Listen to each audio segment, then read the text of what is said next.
Welcome to the Politics of Everything. I'm Amber Daines, your host and podcast producer. This is a half hour of power, a podcast dropping every week where I unpack the politics of everything, from money to motherhood, nutrition to narcissism, startups to secularism, the environment, quality, and much, much more. Our guests are seasoned in the field or topic of their choice, even if you've not heard of them yet. This is a non-partisan show. So while I love exploring varied views and get a buzz from a healthy debate of ideas, this is not a purely blue, white, green program. Please subscribe, tune in and enjoy the politics of everything. Most of us know that vitamin D is important to our health. Many of us stuck inside offices are actually deficient in vitamin D, which in a nation where skin cancer is still a major issue, seems quite ironic. Meet Mathew Collett. He is CEO, director and co-founder of Solar D, a Sydney-based company reframing how we experience SPF in the form of revolutionary sunscreens. He grew up on Sydney's iconic coastline, so he's enjoyed a beach lifestyle and all the outdoor culture that Sydney has to offer from a very early age, starting off as a junior lifesaver on the famous sands of Bondi Beach and later on taking up an array of sports including cricket, rugby and a passion for surfing. Growing up in Bondi, where Solar D Derma Tech's life began, Mathew has instilled his active lifestyle and passion for outdoor activities in his 3 teenage kids. Solar D Derma Tech is hailed as the biggest development in SPF technology in over 50 years. The technology is formulated to allow more of the UVB light that our bodies use to produce vitamin D naturally, while still offering broad SPF protection. After securing patents in territories around the world, Mathew began to build the Solar D brand, spending the last several years re-educating and shifting the public mindset toward using new sunscreen which benefits from activated vitamin D SPF tech while continuing the overall slip, slop, slap mentality. Mathew has spent 30 years in startups, banking, corporate advisory, FMCG and business development. He spent over 20 years in corporate banking and financial markets, where he developed a key understanding of financial instruments, business management and client relationships. He's a former director at JB Ware, now known as Goldman Sachs Australia, and managing director of ICAP Australia, where he specialised in fixed income, private equity, venture capital investments and corporate advisory from early stage business across multiple sectors. He's also co-founder of Australia's oldest and largest lime farm, Lime Grove, which created a large range of lime-based FMCG products, which sold over 75% through Australia's largest grocery chain, Woolworths. Prior to Solar D, he helped fund, build and commercialise Cocoon Data, now known as Cavata, a data security company now listed on the ASX. And I'm really happy to welcome you to the Politics of Everything, Mathew, to discuss the politics of solar. Wow, what an introduction, Amber. Thank you very much. You've done so much. We do have a little bit of crossover because I was a business journalist for a number of years in Hong Kong and London and covered derivatives and equity markets. So, yes, we all have various lives, I think, in our career. Yeah, definitely. That's where you cut your teeth and learn everything. Absolutely. So take us back to perhaps your first paid job before those high-flying corporate jobs. Was there something you did initially? And I guess, did that sort of form any of those early ideas about what you wanted to do career-wise?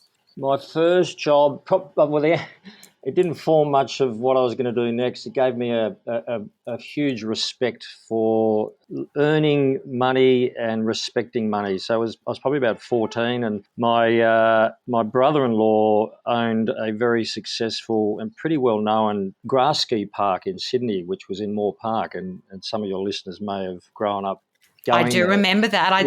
I grew up around Bronte, so I do remember it. And so that was my first job working there for till I was about 17. So it's sort of, I think I got paid $20 a day or something. Well, back then, $3 a day went a little bit further perhaps than it does today. That's right. And so I was, at school and working there on the weekends, or literally just working on Sundays because sport took up the Saturdays. And then sort of aimed at saving enough to buy, I'll never forget it, buy my own TV for my bedroom, which was, the old days was, I think it was a black and white TV, to be honest, but it was, one of those chunks, big, heavy things. And, so that took me about 8 months to do. So that was my, introduction to earning, saving and reality, I guess, without, asking your parents for money. Yeah, that's great. I think everyone should do that. So fast forwarding now to where you're at, what led you to become CEO of Solar D? And I guess, how did that business really evolve? It's been a number of years now. It's no longer a startup. So what's that been like? It's been an amazing journey. I think that's probably the best way of putting it. Back to, I guess, the original question is why we started this. We'd sort of developed the technology around our understanding of the lack of, I guess, the lack of understanding of vitamin D and vitamin D deficiency. As you sort of pointed out in your intro, vitamin D is something we get from UVB light. So there's two rays, there's UVA and UVB. UVA we get all year round. We're exposed to that all year round. UVB is what we use to make vitamin D, and it's known as a shorter ray, so it's not as long. So we only get that between sort of 10 and 2, 10 and 3 in the summer months. So the rest of the year we really don't get UVB light, and therefore we don't really make vitamin D. So it's a great conundrum. And if we go back to the 80s when this whole slip, slop, slap campaign started, to avoid sunlight altogether or minimise as much as possible. What we were also learning from that is the increase of vitamin D deficiency from that. So if we go back 100 years, we lived in a agricultural society pretty much. Most people worked outside and walked, or they rode horses. So we're exposed to a lot of sunlight, especially in places like Australia. Parts of Europe, North America, and obviously, anywhere near the equator through Asia. So as times changed, as you know, and we probably most of your listeners know, you get up at 7, you jump in a car or a train or a bus, and then you get to work and you leave at about 6 or 7, and then you hardly see any sunlight. When you do get sunlight, which is on the weekends, you're taught to cover up and stay protected for obviously good reasons, because things like melanoma and skin cancer are obviously quite deadly. So what we've done as a society is sort of what we like to say is educated to shun the sun, which is what we're learning over the last sort of 10, 15 years is that's causing more problems than actual, the rates of cancer. I'll give you an example. In a 2006 World Health Organization study, so the WHO obviously, called The Global Burden of Disease Due to Ultraviolet Radiation, it was sort of showing that the excessive exposure to UVR or UV light was far less damaging than the lack of exposure to UV light. And they can measure this by what they call dailies, which is disease and disability adjusted life years. So it's measured on diseases that relate to premature death or disability. So what they measured was that too much UV exposure has about a 0.1% of the total global burden of disease and disability. And in contrast, you're talking about 3.3 billion people affected by lack of UVR, particularly vitamin D deficiency. So we'd done a lot of research in this space. What we knew is we couldn't change people's habits. We couldn't change their work habits. We couldn't tell them to go out in the sun more. You can't really have your office meetings all in the sun, I imagine. Yeah, that's right. Then you can't see your laptop, from my experience. It's lovely and relaxing, but there's a bit of glare. So what we got to is what we can change is the one thing, and that's the sunscreen. So we developed a sunscreen that lets in some of that UVB light to make vitamin D to protect us as well from the harsh rays. So look, we've tried to create a best of both worlds scenario. Yeah, wow. And I guess, what do you like most about the business you're in now? Because it is very different from your corporate background. Yeah, look, I've always, not always, for the last sort of 15 years, I've focused on opportunities which I classify as disruptive. So the previous business which you mentioned was Covata, and that was a disruptive technology around data security. And this sort of came up having absolute no idea of skincare or sunscreen. We realised that, SPF or sunscreen hadn't really changed since it was invented in the 30s and 40s. The only change was water resistance and what we call broad spectrum. So no real change in the technology. Having said that, Matthew, I'm of the vintage. I still remember my parents covering themselves in coconut oil. It's amazing what I remember. My mum used to cooking, literally right. Cooking. And the what was the reflective mirror, or Oh, Yeah. yes. Yeah. Yeah. Get some more. Yeah. Some extra rays. So we have come a long way, it sounds. Oh, it's interesting. I remember as a kid when I was sick, you get sick and, all I remember is my mum always saying, just go out and lie in the sun for a while. So, it's been, I think the concept of sun exposure being good for you has been around for a long time. It's just we know that through thousands of studies now that the benefits of it. Absolutely. So, what would you say to people who are not sure if they're getting enough vitamin D? It's a very it's a touchy subject. I mean, the obvious one is to get more sun exposure. Yeah. But how do you know? I guess that's what I'm getting to. So we've got the slap message, which if for my audience that's not in Australia, it was a campaign, slip on a hat, slap on some Yeah, slap on some sunscreen and slop on a shirt, I think it was. I remember the little that's right. cartoon and we kind of, like you say, we were pretty much wanting to cover up after being uncovered and coating ourselves in all these products which perhaps didn't have any protection. We now have 1 in 4 Australians, for example, that are vitamin D deficient, and in a country which is known for its sunshine and beach lifestyle, that seems a bit ironic. And I think a lot of that's lifestyle dominated, as well as, I guess, those messages about staying indoors and covering up and protecting ourselves. How do people know if they're vitamin D deficient? I mean, I remember my husband was diagnosed a number of years ago because he obviously spent too much time in the office.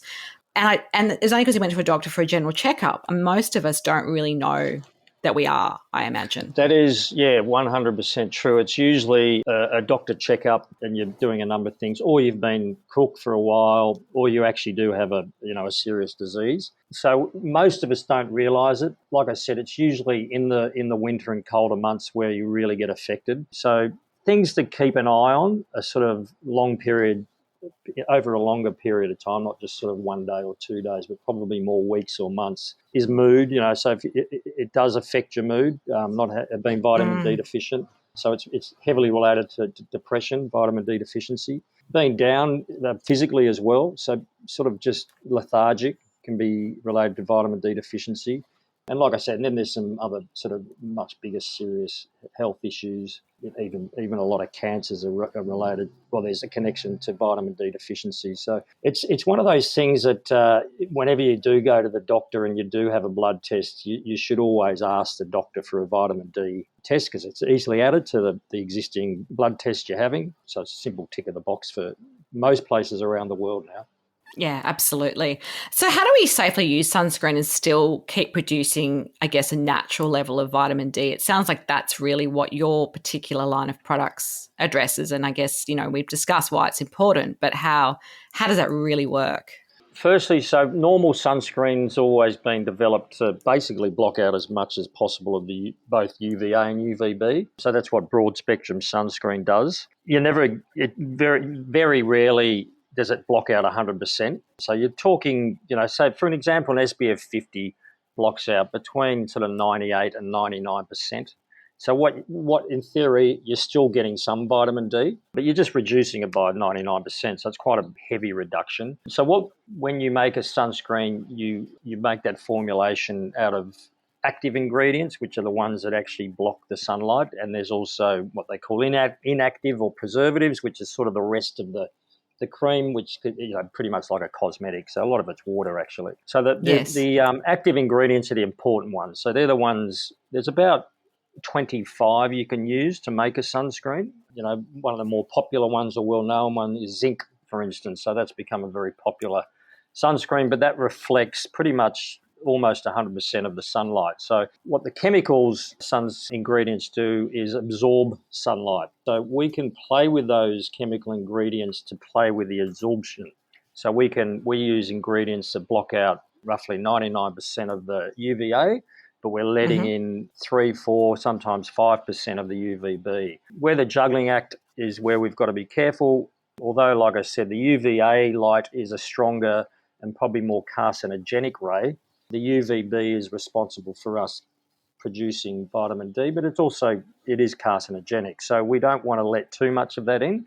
So Yes. all our studies and research, and we've spent a lot of time and money on this because it's so important. I was going to say, you would have refined it over time, I imagine, Yeah, too. we've changed it probably 3 or 4 times. So what we're doing is letting in enough UVB light for vitamin D production, but the important part is that not enough to cause any DNA damage, which is where you get the cancers from. Absolutely. No, that's really fascinating stuff. And I guess you obviously you've taken this product global. And we all need more good vitamin D, as we've discussed. But have you found that there's differences globally? Because obviously there's different climates and different lifestyles and environmental conditions for people. Like someone in Canada will have a different need than perhaps obviously someone in sub-Saharan Africa or perhaps Hong Kong. So how have you really, I guess, tweaked the product or tweaked the messaging around that to make sure that it's universally appealing? Yeah, look, it's a fascinating question, and it's something we've learned along the way. Firstly, I guess we have two main business models. So one is our product, which is a Solar D sunscreen, which, like you said, is on the shelves here in Australia. The majority of our business and where the growth is for us is to private label or license the technology. So we launch into other countries with partners that have, for instance, their existing skincare brands in a country, and they're using our technology within their brand. So that's a big part of our business. So to answer your question, we work with our partners, and every country is so different. Asia, for instance, the whitening or brightening cream markets far outweighs the SPF market. So we've developed a whitening cream for that, for Asia with our technology. So it basically whitens the skin slightly, and it also lets in UVB light for vitamin D, but also has an SPF for protection. Whereas in Australia, it's almost the opposite, or the US, it's the opposite. Everyone wants to be tanned, so Yes. it varies. And then you've got places like Canada, funnily enough, which are and New Zealand. New Zealand and Canada are very similar, very, very, very health conscious.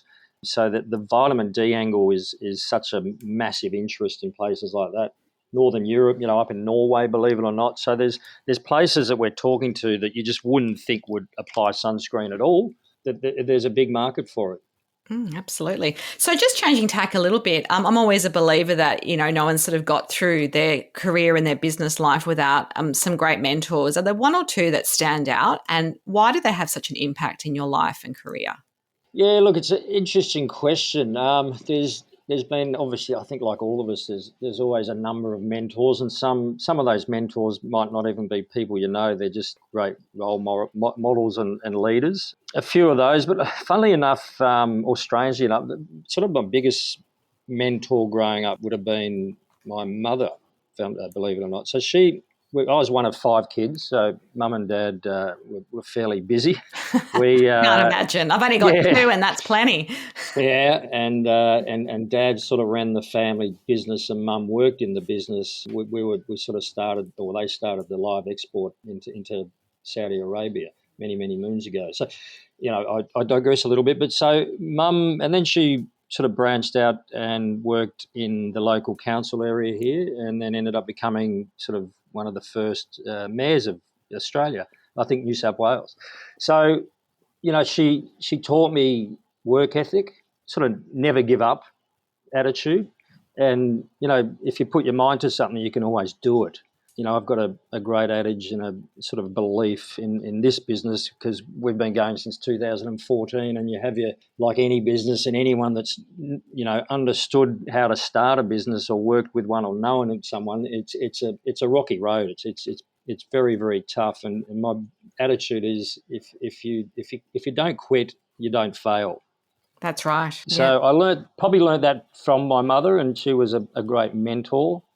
So that's probably, Yeah, I that's think, great. That was yeah, surprising. I wasn't sure I never know what my guests are going to say, but yeah, I'm always happy to be surprised. And it's great that someone was in your family as well, rather than, necessarily having to go out and find that mentor and that support. yeah. If we spoke again in a year, what would be the number one thing that you'd hope would have changed in this particular business or your career, and why?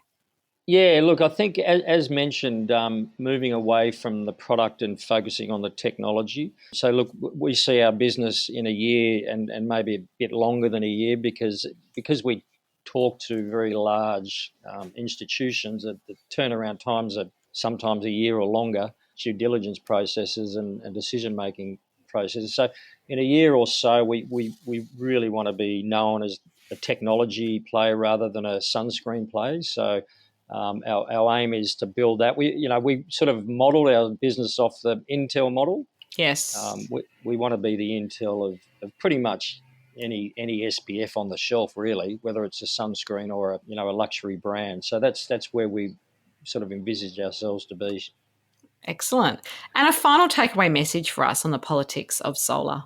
I think, respect is the key. Look, respect and also education. So I think more people need to understand the benefits and the lack of benefits that the sun has. I think a really good example of when we started this business, someone said to me, if you stick a plant in a dark room, it dies, no matter how much you feed it with water. So we all need sunlight, but it also is quite damaging if it's overdone. So I think learning about or educating yourself or anyone that can about sunlight, the good and the do's and don'ts of sunlight and sun exposure, and then everyone's different. So the thing about sun exposure, there's no one rule fits for everyone. Depends on your health, your age, colour of your skin, for instance. So the darker your skin, the less vitamin D you produce.